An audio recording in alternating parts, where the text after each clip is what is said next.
حضور پاک صلی اللہ علیہ وآلہ وسلم کو نبی ماننا اور خاتم النبیین ماننا، یہ دونوں لازم اور ملزوم ہیں۔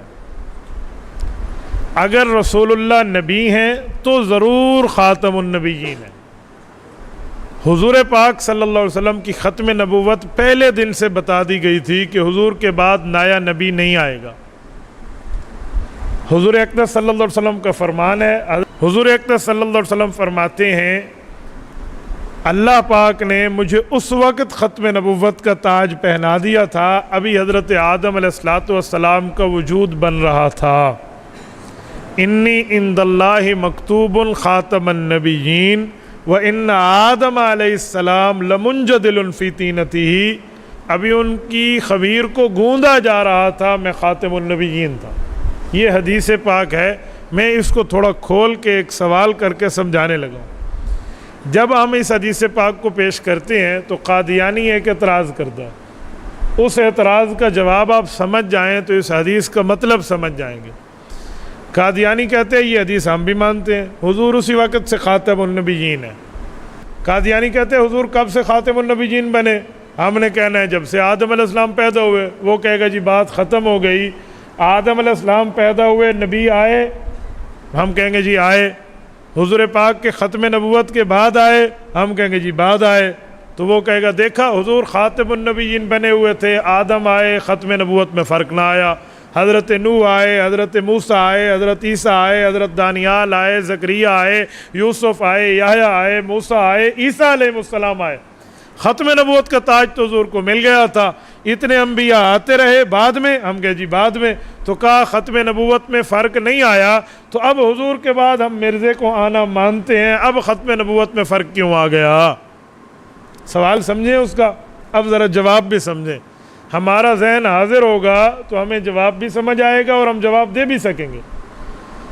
قاسم العلوم والخیرات حضرت مولانا محمد قاسم نانوتوی رحمۃ اللہ علیہ ایک اصول سمجھاتے ہیں، فرماتے ہیں جب لفظ کہیں بولا جائے نا، دیکھا جاتا ہے وہ لفظ کہاں بولا گیا ہے، کس وقت بولا گیا ہے۔ جس وقت لفظ بولا جائے اس لفظ کو اس وقت کے ساتھ ملاؤ تو بات سمجھ آ جائے گی، ایسے نہیں آئے گی۔ میں مثال دیتا ہوں، ابھی حضرت قاری عمیر صاحب نے فرمایا مفتی صاحب ہم شیرہ کے لیے دعا کرا لیں، پھر میں اسپیکر لگاتا ہوں۔ کہا انہوں نے جب جامعہ عثمانیہ موریالی ڈیرہ اسماعیل خان میں اسپیکر کہا جائے گا تو مراد یہ مائک ہوگا، قومی اسمبلی میں اسپیکر کہا جائے گا تو مراد وہ ہوگا جو سب کو کنٹرول کرتا ہے۔ اب اسپیکر ادھر یہ ہے ادھر وہ ہے، لفظ کہاں بولا گیا ہے تو مطلب سمجھ آئے گا۔ اس سے مثال ایک اور دیتا ہوں، میں مثال دے رہا ہوں آپ کی خدمت میں۔ حضرت تبلیغی جماعت کے ذمہ دار ہیں حاجی عبدالرشید صاحب، یہ ایک سفر سے واپس لوٹے، 1 سال کا سفر کر کے میں حاضر ہوا، حضرت حاجی صاحب کیسا وقت گزرا؟ حضرت نے فرمایا بہت اچھی گھڑی گزری ہے، بہت اچھی، بولیے بولیے، بہت اچھی گھڑی گزری ہے، نمبر 1۔ نمبر 2، حاجی صاحب مجھے کہیں جانا ہے۔ کہاں جانا ہے؟ میری گھڑی خراب ہے، میں نے گھڑی ساز سے، واچ مین سے گھڑی بنوانی ہے۔ اب توجہ رکھنا، تبلیغ میں وقت 1 سال گزار کے آئے، ادھر وقت کو گھڑی کہا، گھڑی ساز کی دکان پہ اپنے ہاتھ پہ باندھنے والی کو گھڑی کہا۔ تو جب لفظ گھڑی بولا جائے گا تو دیکھا جائے گا کدھر بولا گیا، کہاں بولا گیا۔ اس کی ایک مثال اور ہے، قاری عمیر صاحب اپنے ایک شاگرد سے پوچھتے ہیں تو دکان پر گیا تھا گھڑا لینے، تو نے گھڑا تو نہیں لیا، یہ چھوٹی گھڑی مٹکا، چھوٹا مٹکا کیوں لیا ہے؟ انہوں نے کہا قاری صاحب آپ کو پتہ ہے طالب علم آدمی ہوں، میرے پاس اتنے پیسے نہیں تھے، میں کمہار کی دکان پہ گیا، اس نے کہا گھڑا مہنگا ہے، چھوٹی گھڑی لے لو۔ اب ادھر گھڑی کا معنی وقت تھا، ادھر گھڑی کا معنی وقت نہیں، چھوٹا مٹکا ہے۔ ایک اور لفظ پہ آتے ہیں، مدرسے میں ایک شخص آیا، ایک لکھا ہوا لفظ لایا، کہا حضرت یہ حدیث ہے، ذرا مجھے اس کا ریفرنس دے دیں، حوالہ دے دیں، چیک کر دیں۔ وقت کے شیخ الحدیث نے دیکھا تو کہا بیٹا یہ حدیث نہیں ہے، آپ کے سامنے کسی نے جھوٹ بولا ہے، یہ تو گھڑی ہوئی بات ہے۔ اب ادھر گھڑی کا معنی گھڑانتو جملہ جس کو بنایا جائے، ہینڈ پکڈ، ہاتھ سے بنایا جائے۔ اب لفظ گھڑی ایک ہے، اگر دکان پہ بولا جائے گھڑیوں کی تو مراد گھڑی ہے، ٹائم پیس ہے۔ اگر تبلیغ کے وقت پہ بولا جائے وقت مراد ہے، کمہار کی دکان پہ بولا جائے چھوٹی گھڑی مراد ہے، محدث کے کمرے میں بولا جائے جھوٹی روایت مراد ہے۔ لفظ ایک ہے، جہاں بولا گیا ہے تو پتہ چلے گا۔ ادھر اسپیکر کہا گیا معنی یہ ہے، اسمبلی میں اسپیکر کہا گیا معنی وہ MNA ہے جو کنٹرولر ہے۔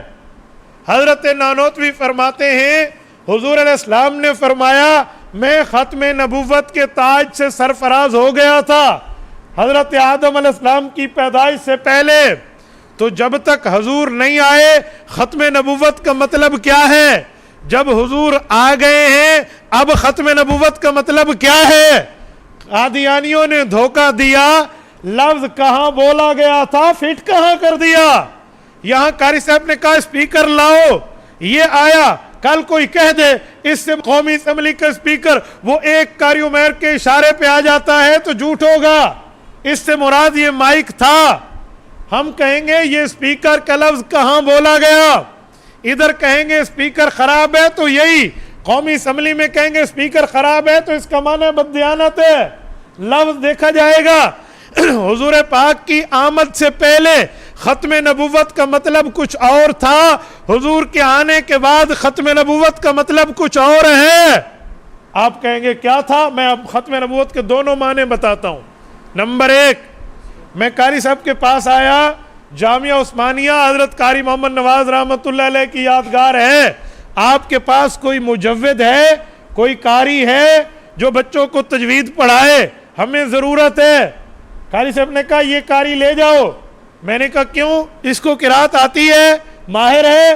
انہوں نے کہا اس پہ قرات ختم ہے، اس پہ قرات ہے، بولیے بولیے، اس پہ قرات ہے، ختم ہے۔ میں نے کہا جی مجھے مدرس چاہیے، کہا اسے لے جاؤ، اس پہ تدریس ختم ہے۔ اس کا کیا مطلب ہے؟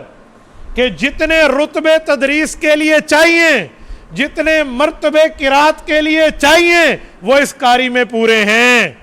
اس کا یہ معنی نہیں ہے کہ نیا قاری اس کے بعد ہو گئی نہیں۔ جب رسول اللہ صلی اللہ علیہ وسلم نے فرمایا میں اس وقت خاتم النبیین تھا، ابھی پیدائش عالم نہیں ہوا تھا، مطلب یہ تھا بعد میں آنے والے انبیاء کو جو رتبے ملنے ہیں، جو معجزے ملنے ہیں، جو مرتبے ملنے ہیں، جو درجے ملنے ہیں، وہ ان کو تھوڑے تھوڑے ملنے ہیں، حضور کو پورے ملنے ہیں، تو درجات ان پہ ختم ہیں۔ یہ تھا ختم نبوت کا معنی۔ جتنے رتبے، جتنے معجزے، جتنے مرتبے، جتنے درجے حضرت آدم تا عیسیٰ علیہ السلام ملنے تھے، وہ حضور پہ ختم کر دیے گئے۔ یہ مراد تھی۔ کیوں؟ کہاں بولا گیا ہے؟ پیدائش عالم سے پہلے۔ اور جب حضور علیہ السلام خود تشریف لے آئے، دنیا میں خود تشریف فرما ہوئے، اب ختم نبوت کے دونوں معنی چلیں گے، رتبے بھی حضور پہ ختم ہیں، وقت بھی حضور پہ ختم ہے۔ قادیانی نے دجل کیا، دھوکہ دیا، ہم سمجھ نہ سکے، ہمارا نوجوان پریشان ہو گیا۔ میرے دوستو، قادیانیت کوئی فتنہ ختم نہیں ہو گیا۔ ایک بندہ مجھے کہنے لگا 7 ستمبر 1974 کو حضرت مفتی محمود رحمۃ اللہ علیہ کی قیادت میں پوری امت نے تو قادیانی فتنہ ختم کر دیا تھا، تم ختم نبوت کے جلسے اپنی سیاست بچانے کے لیے کرتے ہو۔ اور میں نے کہا خدا کے بندے، قادیانی فتنے کے لیے باندھ باندھا ہے، فتنہ ختم نہیں ہوا، فتنہ تو فتنہ ہے، ہم نے باندھ باندھا ہے، کمزور ہوگا پھر مضبوط کریں گے، اسے بندوں کو بتائیں گے اس باندھ کی اتنی حیثیت ہے، اس باؤنڈری آف دا اسلام کی اتنی پرسنالٹی اور ویلیو ہے، یہ بتائیں گے۔ یہ ختم نبوت کے جلسے، یہ ختم نبوت کی ریلی، یہ ختم نبوت کے مارچ، یہ ختم نبوت کے پروگرام اسی یوم کو تازہ کر کے بتایا جا رہا ہے جیسے ہمارے اکابر نے اس فتنے کے سامنے صد سکندری بن کے دکھایا تھا، ویسے ہمیں بھی بننا چاہیے۔ یہ نہ سمجھے قادیانی ختم ہو گئے ہیں، قادیانی اپنی سازشوں میں بیٹھے ہیں، قادیانی اپنی بات۔ آپ کو قادیانی نہیں پتا تو بہترین طرح پہ انٹرنیٹ پہ کئی قادیانیوں کے سورما بیٹھے ہیں، کئی بڑے بیٹھے ہیں۔ اور رابطوں میں ہیں، گفتگو میں، میرے ساتھ تو آن دا کال، آن دا واٹس ایپ ہے۔ ایک قادیانی مجھے کہنے لگا فون کر کے آپ ذرا اپنا تعارف کرائیں، میں آپ سے ختم نبوت کا مسئلہ سمجھنا چاہتا ہوں۔ میں نے کہا پتر میں بہت اچھی طرح سمجھتا ہوں آپ کی چالوں کو، ختم نبوت کا مسئلہ سمجھانا چاہتے ہو یا سمجھنا چاہتے ہو؟ یہ تو بتاؤ۔ میری بات چلی ہے، انٹرنیٹ پر موجود ہے، تو اس سے پتہ چلا وہ آج تک اپنی ریشہ دوانیوں میں بیٹھے ہیں، ختم نہیں ہے۔ میرے پاس ایک نوجوان آیا، مجھے آ کے کہتے ہیں مولانا صاحب دل پہ ہاتھ رکھ کے جملہ سننا، مولانا صاحب ہم سب علماء کی قدر کرتے ہیں، سارے علماء ہمارے ہیں، لیکن ایک چیز مجھے مولویوں کی نہیں بھاتی۔ میں نے کہا ہو سکتا ہے کوئی چیز بھائے کوئی چیز نہ بھائے، آپ کون سی چیز ہے، کون سا مولوی تمہیں نہیں اچھا لگتا؟ مولوی بھی ہو اور سیاسی بھی ہو، یہ مجھے اچھا نہیں لگتا۔ میں نے کہا کیوں؟ سیاسی مولوی نے تیرا کیا نقصان کیا ہے؟ تیرے گھر کی کون سی آ کر آٹے کی چمنی کھینچ گیا ہے؟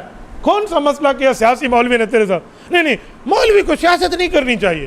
میں نے کہا میرے بھائی صحیح مسلم جلد نمبر 1 حضور علیہ السلام فرماتے ہیں انبیاء سیاست کرتے تھے اور میں نبی ہوں آخری، میرے بعد علماء ہوں گے، میرے نائب ہوں گے، تو نبی کا نائب عالم بھی ہے، نبی کا نائب سیاستدان بھی ہے اگر وہ نبی کے طریقے پہ ہو۔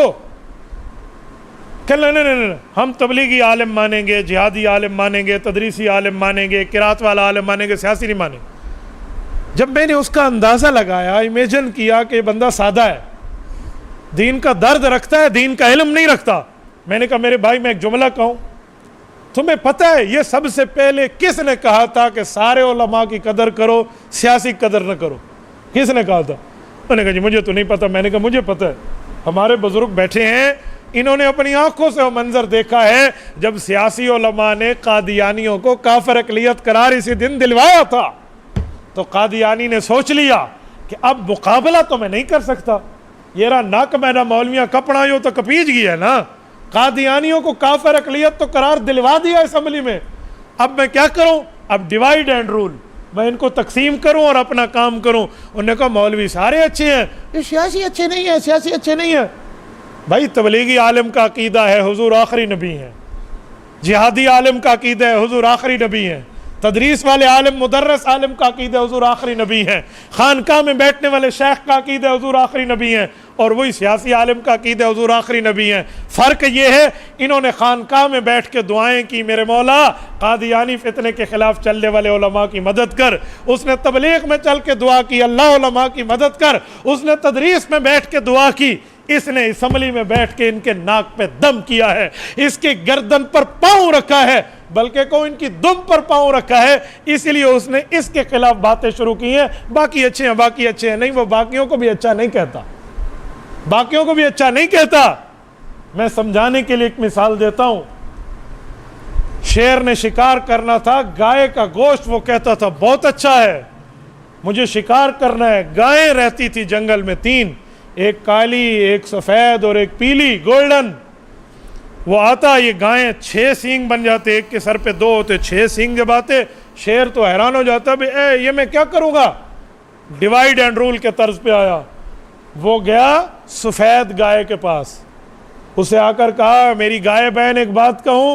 انہوں نے کہا بادشاہ سلامت تم آ گئے، کہا علیحدگی میں بات کرنی ہے، یقین مانے آپ کو نقصان نہیں دوں گا، میری بات سن لینا۔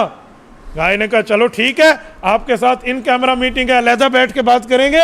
بات ہونا شروع ہو گئی، انہوں نے کہا یہ جو کالی ہے نا، کالی، یہ کالی تمہاری گائے کال فلاں چوک پہ ٹھہری تھی، کہہ رہی تھی بس میں کالی ہوں، یہ ہے وہ ہے، یہ سفید ہمارے اوپر فخر کرتی ہے، میں کوشش کروں گی کسی طریقے سے اس کو یہ کر دوں وہ کر دوں، آپ کے گلے کر رہی تھی۔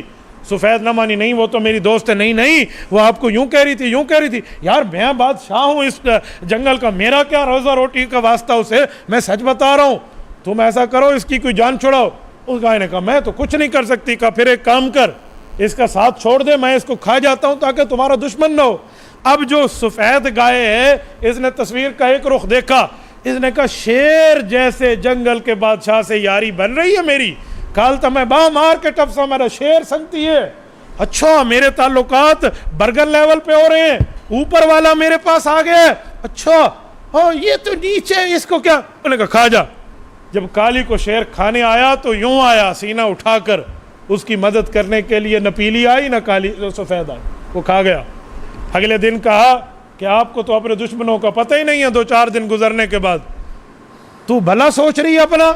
یہ جو پیلے والی ہے یہ کہہ رہی ہے یہ سفید گائے ہماری قاتل گائے بہن کی قاتل ہے, اس کی قاتل بن گئی ہے آپ کے خلاف, اس کو راز پتہ چل گیا ہے, اللہ کی بندی یہ تو تمہیں مروا دے, یہ وہ ادھر ادھر.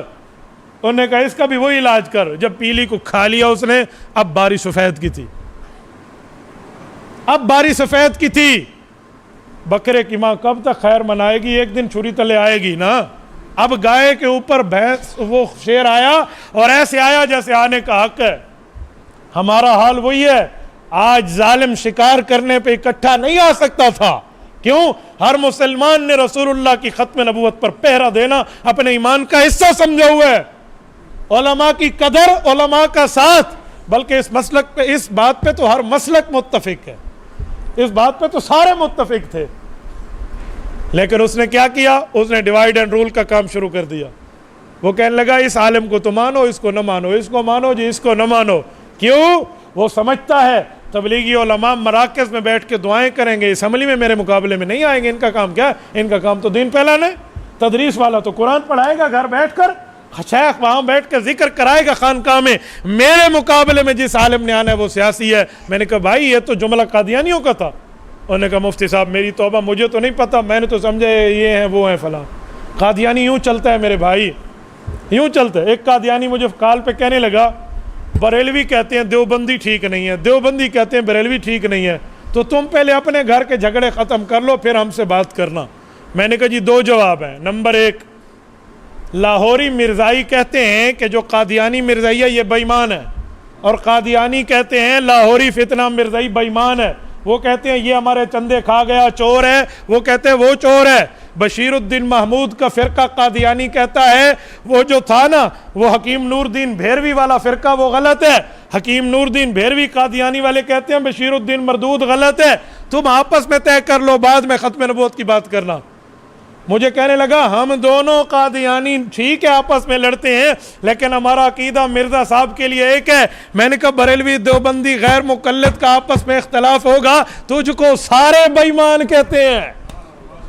یہ کون سی بات ہے تو اس طرح پہ بات کر کے آیا؟ ہاں جب ختم نبوت پر میں بات کروں گا میں سب کا نمائندہ بن کے بات کروں گا. میں بعض اوقات حیران ہو جاتا ہوں قادیانیوں کی سازشیں. مولانا اللہ وسایا اس مسئلے پہ اتھارٹی ہے, دامت برکاتہم. مولانا اللہ وسایا کو ساری دنیا جانتی ہے, شاہین ختم نبوت. ایک بہت زبردست بات ایک موقع پہ ارشاد فرمان لگے. انہوں نے بات بتائی, میں حیران ہو گیا. انہوں نے کہا آپ لوگ عمر کے لحاظ میں, تجربے کے لحاظ میں ہمارے سامنے بچے ہیں اور یقیناً بات ہے. کہنے لگے جو کفر کے فتوے فرقوں نے ایک دوسرے پہ لگائے ہیں نا, بریلوی یہ, دیوبندی یہ, فلاں یہ, تمہیں پتہ ہے اکثر فتویٰ لینے والا کون ہوتا ہے؟ میں نے کہا آپ نے کیا تجربہ کیا؟ کہا جب میں نے تجربہ کیا ہے نا کالی داڑھی سے سفید داڑھی تک, یہ ایک دوسرے پہ کفر کے فتوے بریلوی دیوبندی اہل حدیث کو لڑانے کے لیے قادیانی لیتے ہیں. اکثر قادیانی لیتے ہیں, اکثر کا کام یہ, ان کو یہ کہہ دو ان کو یہ. اور ہم وہ بھولے بھالے ہیں کہ ہم سمجھ رہے ہیں اوپر راول والوں سے ہمارے تعلقات بنے. جی ٹھیک ہے, اپنی یونٹی پیدا کرو, اپنی صفوں میں اتحاد پیدا کرو. آج دشمن ہمارے مقابلے میں آیا ہوا ہے. میں ایک جملہ آپ کے سمجھانے کے لیے کہتا ہوں, توجہ رکھنا. قادیانیوں کی سازش ہوتی ہے, چال ہوتی ہے, کسی بہانے کسی طریقے بندے کو پھسلا دو, اور کچھ نہیں نا. میں آپ کو اسکرین شاٹس دکھا سکتا ہوں, ایسے واٹس ایپ میسیجز کی, ایسے بندے پیش کر سکتا ہوں جن کو قادیانیوں نے لڑکیوں کی بھی آفر کی ہے, ویزے کی بھی آفر کی ہے, پیسے کی بھی آفر کی ہے. میں ڈیرہ اسماعیل خان لیول پر بات کر رہا ہوں. یہاں چاہو مجھ سے بندے لے لو, بندہ نہیں بندے لے لو جن کو آفرز ہوئی ہیں. آپ کی تعلیم اتنی ہے, آپ کینیڈا آ جائیں, ٹورنٹو آ جائیں, سرمد قادیانی کے پاس آ جائیں, فلاں کے پاس, میں ترتیبیں دے سکتا ہوں, نام بتا سکتا ہوں. یقین مانے ایسے بندے جو کالج یونیورسٹی کے اسٹوڈنٹس ہیں, جن کو داڑھی بھی نہیں ہے چہرے پہ, نماز ان کو تھوڑی بہت آتی ہے, وہ بھی مجھے پوچھتے ہیں مولانا ایک بات پوچھوں؟ میں نے کہا جی. کہتے ہیں سچے کے راستے پہ چل کے بندہ سچا تو بن سکتا ہے. میں نے تھوڑا اس کا چہرہ دیکھا, میں سمجھا یہ سوال قادیانیوں کا. میں نے کہا بالکل, سچے کے راستے پہ چل کے بندہ سچا بن سکتا ہے. انہوں نے کہا شہید کے راستے پہ چل کے بندہ شہید. میں نے کہا ظاہری بات ہے شہادت ملے گی. نیک کے راستے پہ چل کے بندہ نیک بن سکتا ہے. میں نے کہا جی ہاں. کہتے پھر ایک شخص حضور کے راستے پہ اتنا چلا ہے جس کا نام غلام احمد ہے، وہ حضور پاک کے فیض سے نبی کیوں نہیں بن سکتا؟ جب عالم کے راستے پہ چل کے عالم بن سکے، حافظ کے راستے پہ چل کے حافظ بن جائے، نیک کے راستے پہ چل کے نیک بن جائے، نبی کے راستے پہ چل کے نبی کیوں نہیں بن سکتا؟ کیا نبوت کا فیض خشک ہو گیا ہے؟ یہ مسلمان کہہ رہا ہے۔ مجھے بہت اچھی طرح سمجھ آیا چینل کہاں چل رہا ہے۔ میں نے کہا دعوت کا ٹائم کب دو گے؟ مولوی تو کھاتے ہیں کھلاتے نہیں ہیں۔ میں نے کہا میں کھلا رہا ہوں، مجھے بتاؤ۔ بیٹھیں گے گپ شپ لگائیں گے۔ وہ کہتے ہیں نا ہمارے جماعت والے، پہلے دل لو پھر دن لو، ٹھیک ہے نا؟ تو میں نے کہا جی آپ بیٹھے۔ وہ میرے پاس آیا، میں اس کے پاس گیا، یہ وہ، اس نے میری گفتگو، بیہیویئر سب کچھ دیکھا تو تھوڑا مزید کھلا۔ پھر بتاتے بتاتے جب نتیجہ پہنچا تو انٹرنیٹ پہ قادیانیوں سے یاری ہے، ٹورنٹو کا ویزا ان قریب آنے والا ہے اور وہ وہاں جانے پہ تیار ہے، اور قادیانی لڑکی کی آفر ہو چکی ہے۔ ڈی اے خان کی بات کر رہا ہوں، ابھی باہر میں نہیں جا رہا۔ میں ڈیرہ اسماعیل خان کے بعد بکر ڈیرہ غازی خان کی وصولیاں بھی جانتا ہوں۔ جب باتیں چلی، معاملات چلے، میں نے کہا ایک بات اس سے، جب سارے سوال اس کے حل ہوئے، پھر اس نے سورس نکالا کہ مجھے کون خراب کر رہا ہے، کون ربی چل رہا ہے۔ بی اے لیول کا لڑکا ہے، ICIT ڈپارٹمنٹ کے اسٹوڈنٹ ہے یونیورسٹی میں۔ جب سارے کلیئر ہو گئے، آپ میرے سر سے بات کریں گے، میں نے دل میں کہا اس دن دیکھنے کے لیے تو میں نے تیری دعوت کی تھی، مجھے بٹھاؤ نا اپنے سر کے ساتھ۔ اب جب آن ایئر چیٹنگ ہوئی ہے، بات ہوئی ہے، تو وہ میرے سامنے بھی یہی پھدو کھاتا، نبی کے راستے پہ چل کے نبی کیوں نہیں بن سکتا؟ کیا نبوت کا فیض خشک ہو گیا ہے؟ کیا آمنہ کے در یتیم کا فیض اتنا تھا کہ 1400 سال ہی نہیں گزرے، آپ نے کہا ختم نبوت ختم ہو گئے؟ میں نے اسے کہا یہ بتا تو کہنا کیا چاہتا ہے؟ کہتے ہیں نیک کے راستے پہ چل کے نیک بنتا ہے تو بندہ برے کے راستے پہ چل کے برا بنتا ہے، تو نبی کے راستے پہ چل کے نبی کیوں نہیں بنتا؟ چھوڑ دے۔ میں نے کہا بات اللہ کا راستہ ہے، فی سبیل اللہ قرآن میں ہے۔ کہتے جی ہاں۔ میں نے کہا اگر میں اللہ کے راستے پہ چل کے اللہ بن جاؤں تو یہ بات سچی ہوگی؟ یہ میں توتی دا منہ لکھینا نا ان شکل ہی میں تھی گئی ہے کرنا بات۔ نبی کے راستے پہ چل کے نبی بن سکتا ہے تو خدا کے راستے پہ چل کے فی سبیل اللہ خدا کیوں نہیں بن سکتا؟ نہیں، اللہ کی مثال نہیں چلتی۔ میں نے کہا کہاں لکھا ہوا ہے؟ لیس کمثلہ شیء، قرآن کریم میں لکھا ہوا ہے۔ میں نے کہا یہ قرآن تو جھوٹا ہے، سچا تو نہیں ہے، مرزا قادیانی نے لکھا ہے، آپ میرے اوپر نئی کتاب آ گئی ہے۔ اب قرآن سے استدلال کرو گے تو وہ خاتم النبیین ہے قرآن میں، قرآن سے استدلال کرو گے تو آیات ختم نبوت ہے۔ آپ تو قرآن کریم نہیں مانتے، نیا نبی مانتے ہیں اور صاحب وحی مانتے ہیں۔ صاحب وحی کے بعد پچھلی کتاب تو منسوخ ہو جایا کرتی ہے۔ تورات کے بعد جب انجیل آئی تو تورات کا مسئلہ اپنی حد تک رہا، انجیل کے بعد جب قرآن آیا تورات انجیل اپنی جگہ رہی۔ اب تم نئی کتاب مانتے ہو، ٹیچے فرشتہ مانتے ہو، وحی مانتے ہو، اب قرآن سے استدلال کیوں؟ تمہاری وحی بیکار تھی؟ اچھا، یہ جو ساتھ بیٹھا وہ سن رہا تھا، اس نے کہا اچھا آپ وحی بھی مانتے، اب نیا فرشتہ بھی مانتے، اب تو کہہ رہے تھے ہم حضور کو خاتم النبیین مانتے۔ میں نے کہا جی میں اگر اوہام مرزے کے دکھا دوں جو وحی ہوئی ہے، فرشتے کا نام بتا دوں اور اس کے الفاظ بتا دوں، یا ایھا القادیان کے لفظ سے جھوٹی بنی ہوئی آیتیں بتا دوں، پھر تو یہ لڑکا حیران ہوا۔ پھر پتہ چلا میں دام تصویر میں آ چکا تھا۔ ایسے کئی بندے ہیں، اللہ کی قسم ایسے کئی بندے ہیں۔ یہ فیس بک پر بیٹھنے والے آئی ڈیز ہولڈر میری بات کو سنیں، آپ آئی ڈی بنا کر تو بیٹھ گئے ہیں دو چار اپنی فوٹو کو لائک کرنے کے معاملے میں، تو اے کاش تمہاری آنکھیں کھلی ہوتی تم اس دشمن کو دیکھ سکتے، اے کاش ہم اس پر توجہ کرتے۔ میرے دوستو، یہ وہ طبقہ ہے جو آج بھی آنکھیں کھول کے بیٹھے ہیں۔ تو میں نے دیکھا موبائل پر ابھی گھر میں ایک کال، دوسری کال، تیسری کال، میں حیران ہوا، ایک مس کال، دوسری میں نے کہا یار کسی کو کام ہوگا، ہو سکتا ہے اس کے پاس بیلنس نہ ہو، چلو تم کال کر لو، میں تو ویسے جاگ رہا ہوں۔ آگے وہ خاتون ہے، اس نے نام بتایا، یونیورسٹی بتائی، اپنا کام بتایا، ترتیب بتائی۔ میری والدہ کو دل کے مسئلے کا معاملہ تھا، مجھے علاج چاہیے تھا، مجھے فلاں چاہیے تھا، مجھے یہ چاہیے تھا، مجھے وہ، پوری ترتیب دی۔ ایک شخص نے میرے علاج کے لیے پیسے دیے، انٹرنیٹ پر فرینڈ بنا، اس نے یہ کیا وہ کیا وہ کیا، ایک ایک چیز مجھے بتائی۔ وہ کبھی کبھی مجھے اپنے دین کے معاملے میں فلاں بلا لیتا تھا، میں تو اب حیران ہو گئی کہ بندہ مرزا ہی تھا، کہاں سے کہاں معاملہ نکل آیا تھا۔ ایسے ایسے معاملات تک اس کے ذہن میں وہ باتیں گھول دی گئی تھیں پیسہ خرچ کرنے کے حوالے سے کہ وہ حیران ہے، مسجد کا مولوی تو میرے ساتھ تعاون نہیں کرتا، وہ تو بہت تعاون کر رہے ہیں۔ ہم بیٹھے، وہ ہماری مائیں بہنوں کو یوں توجہ سے دیکھ رہا ہے اور یوں ایک ایک چیز پر بیٹھے ہے، ایک ایک آئی ڈی پر بیٹھے ہے، ایک ایک بات پر بیٹھے۔ یہ ابھی واٹس ایپ کھولوں، ابھی امریکہ سے رات گفتگو قادیانیوں کی جو مجھ سے ہوئی ہے، یہ رات کی بات ہے، میں ہمشیرہ کی تدفین کے بعد لیٹ بیٹھا ہوں رات، یہ رات جو قادیانیوں سے بات ہوئی، آپ اندازہ لگاؤ میرے بارے میں اس حد تک انہیں معلومات ہے کہ اس کے گھر میں فوتگی ہوئی ہے۔ آج آپ پریشان ہیں، آپ ہمارے ساتھ تھوڑی ایک مسئلے پر بات کر لیں اگر دین کی بات ہو۔ یہ اس طرح کے معاملے ہیں میرے دوستو۔ قادیانی فتنہ مرا نہیں ہے، ہماری غیرت وہی ہونی چاہیے جو ہمارے اکابرین کی تھی۔ میرے دوستو میں ایک میسج اور پیغام دے کر بات کرتا ہوں، اگر میری آئی ڈی، اگر میری موبائل کا بیلنس، اگر میری موبائل حضور پاک کی ختم نبوت کا تحفظ نہیں کر سکتی تو قادیانیوں کی چیزیں شیئر بھی نہیں کیا کریں۔ آج قادیانی پتہ ہے کیا کرتا ہے؟ وہ رسول اللہ کی گستاخی کے لفظ لکھتا ہے اور آگے لکھتا ہے قادیانی لعنت بھیج کر آگے شیئر کر دیں، یہ خود لکھتا ہے وہ، اور ہمارا نادان مسلمان سمجھتا ہے یہ مسلمانوں کی پوسٹ ہوگی، لعنت بھیج کے آگے شیئر کرو، وہ حضور کی گستاخیاں آگے پھیلا رہا ہوتا ہے۔ نادانے میں ہم ان کے اعلی کار بنے ہوئے ہیں۔ میں اللہ کی قسم ایسے قادیانیوں تک پہنچا ہوں، میں انٹرنیٹ کی دنیا میں بہت گھس کے پہنچا ہوں جو اس طرح کی پوسٹ چلاتے ہیں۔ ایک بار ایک قادیانی سے میری بات ہو رہی تھی، ایک واٹس ایپ ہوتا ہے، ایک واٹس ایپ بزنس ہوتا ہے۔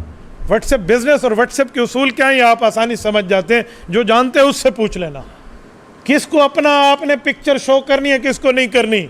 ایک قادیانی مجھے گفتگو کے دوران اپنے پکچر غلط اپلوڈ کر بیٹھا تو میں نے دیکھا یہ چیزیں انہی کے اندر پائی جا رہی تھی۔ میرے دوستو کہاں سے کہاں تک میں جملہ آپ کو کہوں، کہاں سے کہاں تک ہمیں نہیں معلوم ہے۔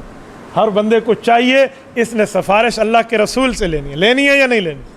جب رسول اللہ سے سفارش لینی ہے نا تو حضور کا دفاع کرنے والے بھی بنو۔ حضرت ابو بکر صدیق رضی اللہ تعالیٰ عنہ انتہائی نرم درجے کے صحابی ہیں، مزاج میں جمال غالب ہے، جلال غالب نہیں ہے۔ بدر کے قیدیوں پہ جب حضرت عمر سمیت رضی اللہ عنہ سب کا مشورہ تھا ان کو قتل کر دیں، منشاء خداوندی بھی یہی تھی جب آیت اتری ما کان لنبی ان یکون لہ اسرا حتی یثقل فی الارض، اللہ کی منشا بھی یہی تھی۔ صدیق اکبر چہرہ نبوت پڑھ رہے تھے کہ ان کو قتل کیا جائے یا چھوڑا جائے، تو باقیوں نے تو مشورہ دیا، مشورے کے اصول کو سامنے رکھ کے صدیق اکبر نے چہرہ نبوی کو پڑھ کر مشورہ دیا کہ یا رسول اللہ میں کہتا ہوں اگر کچھ فائدہ ہو جائے نا ان کے چھوڑنے میں، ہمارے ایک ایک بندے کو لکھنا پڑھنا سکھا دیں، اتنی کتابت دے دیں جس سے ہمارا مذہب مزید پہلے ہو سکتا ہے، بعد میں ان کو ہدایت ملے، تو چھوڑ دینا چاہیے۔ فیصلہ اسی پر ہو گیا، اسی پر ہو گیا۔ اس موقع پر بھی جب پوری جماعت صحابہ ایک طرف ہے، ابو بکر کی نرمی اب بھی موجود ہے۔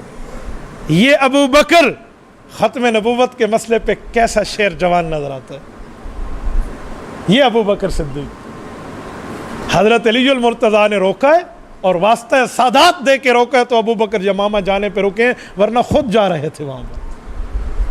ختم نبوت کے مسئلے پہ جنگ یمامہ ابو بکر صدیق کے دور میں ہوئی ہے نا، یہی ابو بکر سے 1200 صحابہ کرام کی شہادت ہے اس جنگ میں۔ آپ کو پتہ ہے میں ایک جملہ کہتا ہوں، بزرگ بیٹھے ہیں، قرآن کریم میں سامنے رکھ کے ایک بات کر رہا ہوں۔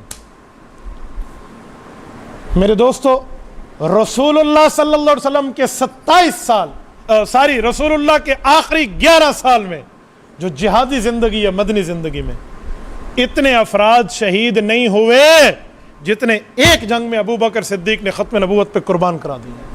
پوری زندگی نبوی میں، پوری حیات نبوی میں، 27 غزوات میں، بدر سے لے کر تبوک تک کے جنگوں میں کسی ایک جنگ میں اتنے، ایک جنگ تو کیا سب جنگوں کو ملا کر یہ تعداد اوپر نہیں جاتی۔ رسول اللہ صلی اللہ علیہ وسلم کے دور میں 750 سے اوپر نہیں جاتی، اپنے پرائے سب ملا کے مقتولین۔ ختم نبوت کا مسئلہ اتنا ہائی لیول کا سینسٹیو میٹر تو تھا، اتنا نازک اور حساس مسئلہ تو تھا کہ ابو بکر صدیق جیسے نرم ترین مزاج والے نے بھی وہاں کیا سے کیا کر دیا۔ یہ 700 قاری شہید جو ہوئے تھے نا، جس پر یہ قرآن کریم ہمارے لیے 2 گتوں کے درمیان لکھا گیا تھا، پہلے چمڑوں پر پتوں پر لکھا ہوا تھا نا، پتھروں پر لکھا ہوا تھا۔ جب 700 قراء شہید ہوئے تو پھر قرآن کیسے اگلی نسلوں تک جائے گا، پھر اکٹھا لکھا گیا تھا۔ یہ 700 قراء انہی 1200 شہداء میں شامل ہیں جو ختم نبوت پر قربانی دینے والے ہیں۔ وہ 1200 تھے، ان میں 700 قراء تھے۔